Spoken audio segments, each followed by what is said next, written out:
Hey guys, welcome to my YouTube channel study with Devbhoomi. Friends, आज हम लोग इस वीडियो में इंडियन हिस्ट्री जीके का पार्ट 2 देखेंगे। इस वीडियो में आपको इंडियन जीके के 20 मोस्ट इंपॉर्टेंट क्वेश्चन देखने को मिलेंगे, वो भी एक्स्ट्रा फैक्ट के साथ।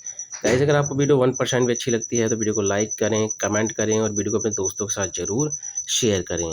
तो चलिए ज़्यादा टाइम ना ख़राब करते हुए वीडियो को शुरू करते हैं। तो आज का पहला क्वेश्चन है, किस गुप्त वंश के शासक को शकरादित्य कहा जाता है? तो देखिए, शकरादित्य आपको इस तरह से भी लिखा मिलेगा, ठीक है, शकरादित्य। तो ये कहा जाता है कुमार गुप्त को। किसको कहा जाता है? कुमार गुप्त को। अगर आपको ऑप्शन में कुमार गुप्त नहीं मिलता है, अगर मिलता है आपको चंद्रगुप्त द्वितीय, क्या मिलता है? चंद्रगुप्त द्वितीय, तो आपको यही लगाना पड़ेगा, ठीक है। अगर ये दोनों भी नहीं मिलते हैं, अगर मिलता है आपको चौथा ऑप्शन इनमें से कोई नहीं, तो आपको तब इनमें से कोई नहीं लगाना पड़ेगा, ठीक है। तो इनमें से कोई लगाना पड़ेगा अगर ऑप्शन में ये दोनों नहीं होते हैं तो। अब इसको शकरादित्य क्यों कहा जाता है? क्योंकि इसने शकों पर विजय प्राप्त की थी, ठीक है, शकों पर जो है विजय प्राप्त की थी। देखिए, कुमारगुप्त के जो शासन का पता चलता है कि यहाँ इसने शासन किया था, तो वो पता चलता है विल्सण अभिलेख से। किससे पता चलता है? विल्सण अभिलेख से पता चलता है। अगर आपसे पूछ ले कि इसके सुव्यवस्थित शासन का वर्णन किस में मिलता है या सुव्यवस्थित शासन का उल्लेख किस में हुआ है, तो आप याद रखना मंदसौर अभिलेख में, ठीक है, मंदसौर अभिलेख में जो है इसके सुव्यवस्थित शासन का वर्णन मिलता है।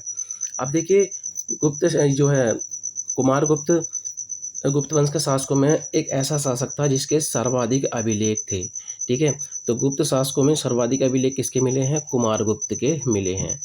नालंदा विश्वविद्यालय, ठीक है, तो नालंदा विश्वविद्यालय की स्थापना किसके शासनकाल में हुई थी? तो कुमारगुप्त के शासनकाल में ही हुई थी। अगला क्वेश्चन है, किस बौद्ध संगीति में संस्कृत भाषा को अपनाया गया?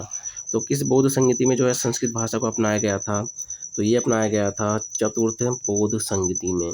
अब देखिए, बौद्ध धर्म में 4 बौद्ध संगति हुई थी, ठीक है, प्रथम, द्वितीय, तृतीय और चतुर्थ। तो चतुर्थ बौद्ध संगति कहाँ पर हुई थी? कुंडलवन में। कहाँ पर हुई थी? कुंडलवन। और कहाँ पर है ये? कश्मीर में। कहाँ पर है? कश्मीर में है। उस समय शासक मतलब शासन किसका चल रहा था? जो कुषाण शासक था, कनिष्क। अध्यक्षता किसने की थी? वसुमित्र ने। किसने की थी? वसुमित्र ने। तो जैन धर्म जो है इस बौद्ध संगति में 2 संप्रदायों में बटा था, हीनयान और महायान। और विभाषा शास्त्र जो ग्रंथ है, ठीक है, विभाषा शास्त्र, तो विभाषा शास्त्र ग्रंथ जो है इसकी भी रचना जो है चतुर्थ बौद्ध संगति में की गई थी।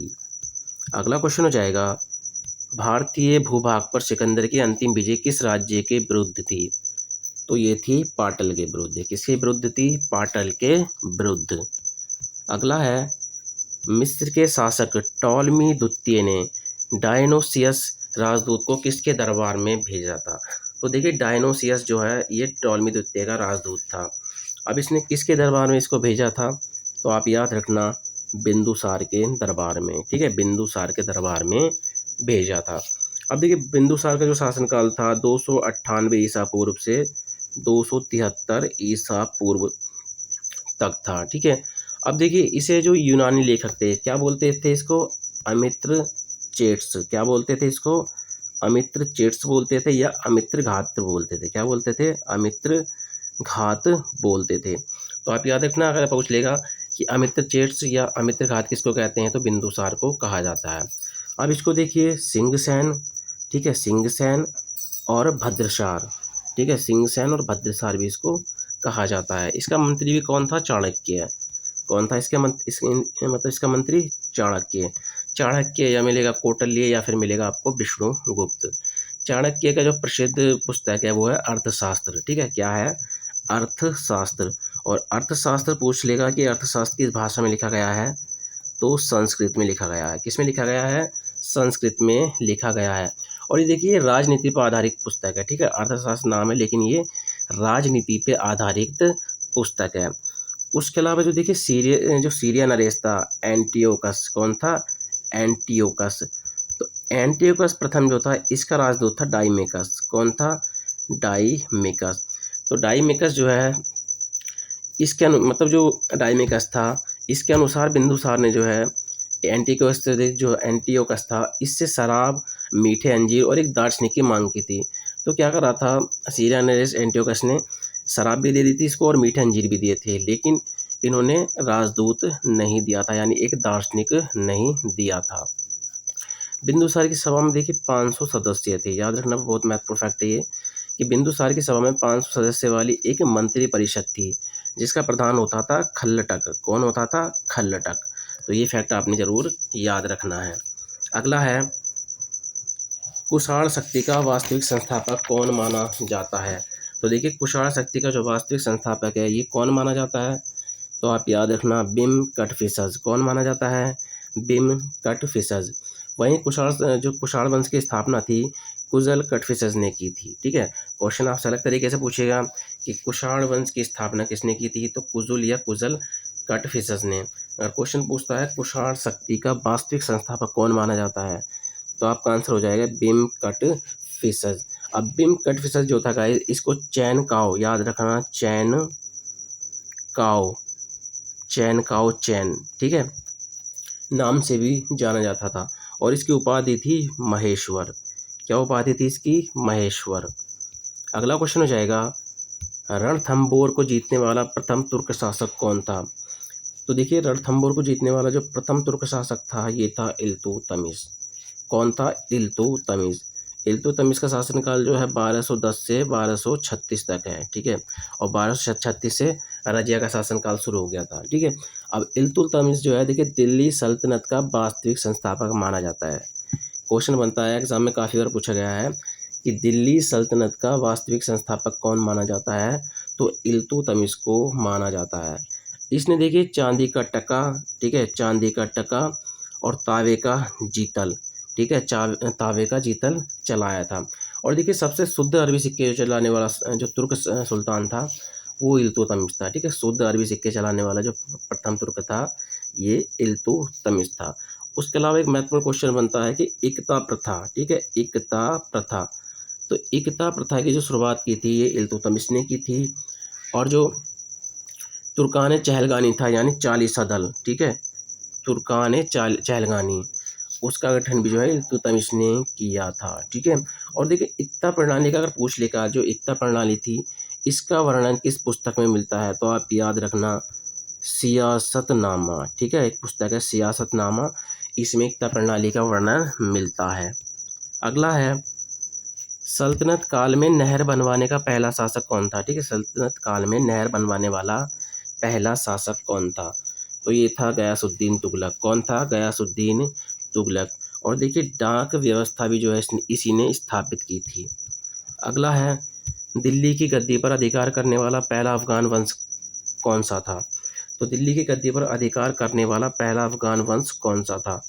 तो आप याद रखना, लोधी वंश। कौन सा था? लोधी वंश। लोधी वंश का जो संस्थापक था बहलोल लोधी था। कौन था? बहलोल लोधी। कौन था गाइस? बहलोल लोधी था।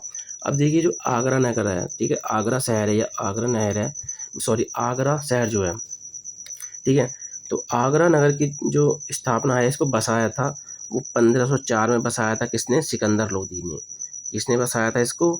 सिकंदर लोधी ने बसाया था। अब सिकंदर लोधी ने देखिए गजे सिकंदरी चलाया था, जो एक मापक पैमाना था। ठीक है, और हिंदुओं पर जो है जजिया कर लगाया था। ठीक है, हिंदुओं पर जजिया कर लगाया था। पानीपत का जो प्रथम युद्ध था, ठीक है, पानीपत का जो प्रथम युद्ध था जो 21 अप्रैल, ठीक है, 21 अप्रैल 1526 में हुआ था। तो ये किस किस के बीच हुआ था? बाबर और लोधी वंश का जो इब्राहिम लोधी था, ठीक है, इब्राहिम लोधी के बीच हुआ था, जिसमें इब्राहिम लोधी मारा गया था और बाबर की इसमें विजय हुई थी। ठीक है, बाबर की इसमें विजय हुई थी। और इसी युद्ध के बाद जो है बाबर ने मुगल वंश की स्थापना की थी। ठीक है, इसकी स्थापना की थी, मुगल वंश की स्थापना की थी। और देखिए जब ये पानीपत का प्रथम युद्ध जीता था बाबर, तो इसने काबुल के प्रत्येक निवासी को जो है चांदी का सिक्का दिया था। क्या दिया था? चांदी का सिक्का दिया था। उसको क्या बोलते हैं? शाहरुख। क्या बोलते हैं इसको? शाहरुख। अगला है, अकबर ने अनुवाद विभाग की स्थापना किसकी अध्यक्षता में की थी? तो अकबर ने जो है अनुवाद विभाग की जो स्थापना की थी वो किसकी अध्यक्षता में की थी? तो आप याद रखना, फैजी। फैजी जो है देखिए नवरत्नों में आता था और एक ये राजकवि था। ठीक है, अकबर का ये राजकवि था। अगला है सलवाई की संधि किन किन के मध्य हुई थी। तो देखिए सलवाई की संधि जो है किन किन के मध्य हुई थी, पेशवा माधव नारायण राव और अंग्रेज, ठीक है, किन के मध्य हुई थी, अंग्रेज के मध्य। तो पेशवा माधव नारायण राव और अंग्रेजों के मध्य जो है सलवाई की संधि हुई थी। और सलवाई की संधि कब हुई थी, 1782 में, ठीक है। और देखिए सलवाई की संधि क्यों हुई थी, जो प्रथम आंग्ल मराठा युद्ध था, ठीक है, जो 1775 से 1782 तक चला था। तो प्रथम आंग्ल मराठा युद्ध जो है किस संधि से समाप्त हुआ था, तो सलवाई की संधि से समाप्त हुआ था 1782 में। और देखिए सलवाई की संधि जो है एग्जाम में काफ़ी बार पूछी गई है। अगला है तालुकदारी व्यवस्था का संबंध किससे है। तो तालुकदारी व्यवस्था का जो संबंध है वो किससे है, अवध से, ठीक है, अवध से है। जैसे रेतवाड़ी है, ठीक है, स्थायी बंदोबस्त है, इस तरह से तालुकदारी व्यवस्था है जिसका संबंध अवध से है। अब देखिए ये व्यवस्था जो है तालुकदार के द्वारा संचालित होती थी। सरकार एक तालुकदार से जो है 30 वर्ष की, जो याद रखना 30 वर्ष की अवधि के लिए जो है समझौता करती थी। जो मतलब तालुकदार के अधीन जितने भी गांव आते थे उनसे राजस्व जो इकट्ठा करके सरकार को देना होता था। तो ये काम कौन करता था, तालुकदार करता था। अगला है किसे लोकहितवादी कहा जाता है। तो किसे लोकहितवादी कहा जाता है, तो गोपाल हरि देशमुख को जो है क्या कहा जाता है, लोकहितवादी कहा जाता है। और सतपत्रे याद रखना, अगर पूछ ले सतपत्रे किसको कहा जाता है, तो ये भी किसको कहा जाता है, गोपाल हरि देशमुख को कहा जाता है। अगला है भारत में प्रिंटिंग प्रेस की शुरुआत कब हुई। तो देखिए भारत में प्रिंटिंग प्रेस की शुरुआत कब हुई थी, 1557 में। और देखिए इसकी सर्वप्रथम जो शुरुआत की थी पुर्तगालियों ने की थी। किन्होंने की थी, पुर्तगालियों ने। अगर आपसे पूछता है कि आधुनिक भारतीय प्रेस का आरंभ कब हुआ, अगर पूछता है आधुनिक भारतीय प्रेस का आरंभ कब हुआ, तो आप याद रखना 1766 में विलियम बोल्ट्स जो था, ठीक है, विलियम बोल्ट्स जो था उसके द्वारा की गई थी। अगला है 1857 के विद्रोह को किसने स्वतंत्रता का प्रथम युद्ध कहा। तो 1857 के जो विद्रोह हुआ था उस मतलब किसने जो है स्वतंत्रता का प्रथम युद्ध कहा था, तो ये कहा था एस.वी. चौधरी ने। किसने कहा था, एस.वी. चौधरी ने। बात करें एस.एन. सैन की, तो इन्होंने कहा था स्वतंत्रता संग्राम। अशोक मेहता की बात करें तो इन्होंने कहा था राष्ट्रीय विद्रोह। बेंजामिन डिसरेली की बात करें इन्होंने भी इसको क्या कहा था, राष्ट्रीय विद्रोह। अगला क्वेश्चन हो जाएगा सेफ्टी बॉल्ब सिद्धांत का संबंध किससे है। तो देखिए सेफ्टी बॉल्ब सिद्धांत का जो संबंध है ये किससे है, भारतीय राष्ट्रीय कांग्रेस से, ठीक है। और ये सिद्धांत जो है किसके द्वारा दिया गया था, लाला लाजपत राय के द्वारा, ठीक है, लाला लाजपत राय जी के द्वारा इसको स्थापित किया गया था। या इसके जनक कौन है, लाला लाजपत राय जी। वहीं बात करें भारतीय राष्ट्रीय कांग्रेस की स्थापना की, तो 28 दिसंबर 1885 में जो है बम्बई में भारतीय राष्ट्रीय कांग्रेस की स्थापना की गई थी। किसके द्वारा, ए.ओ. ह्यूम के द्वारा। किसके द्वारा, ए.ओ. ह्यूम के द्वारा। यहाँ से एक क्वेश्चन और बनता है कि जिस समय पे भारतीय राष्ट्रीय कांग्रेस की स्थापना हुई उस समय वायसराय कौन था, तो डफरिन था। कौन था गाइस, डफरिन था। अगला है स्वदेशी आंदोलन की विधिवत शुरुआत कब हुई।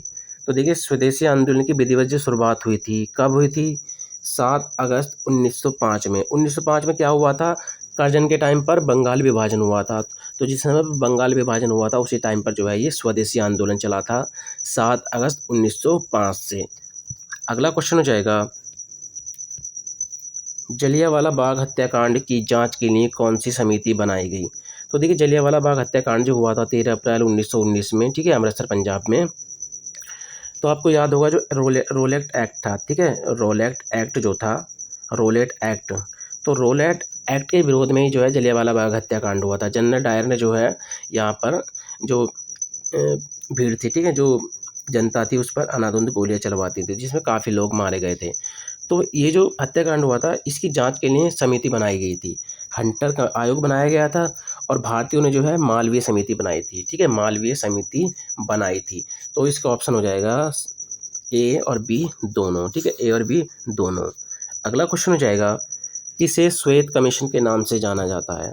तो किसे श्वेत कमीशन के नाम से जाना जाता है, तो ये जाना जाता है साइमन कमीशन को, ठीक है। साइमन कमीशन का जो गठन हुआ था 1927 में हुआ था, लेकिन इसका भारत जो आगमन हुआ था 1928 में किया गया था। अब देखिए इसको श्वेत कमीशन क्यों कहा गया था, क्योंकि इसमें एक भी भारतीय को शामिल नहीं किया गया था, ठीक है, एक भी भारतीय को शामिल नहीं किया गया था।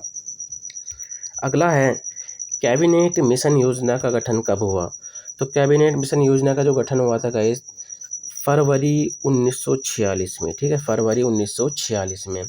और इसके 3 सदस्य कौन थे? पैथिक लॉरेंस, स्टेफर्ड क्रिप्स और एवी अलेक्जेंडर, तीनों के नाम पूछे जाते हैं। अगला है गांधी जी ने सर्वप्रथम किसके खिलाफ आमरण अनशन किया था? Very very most important question है।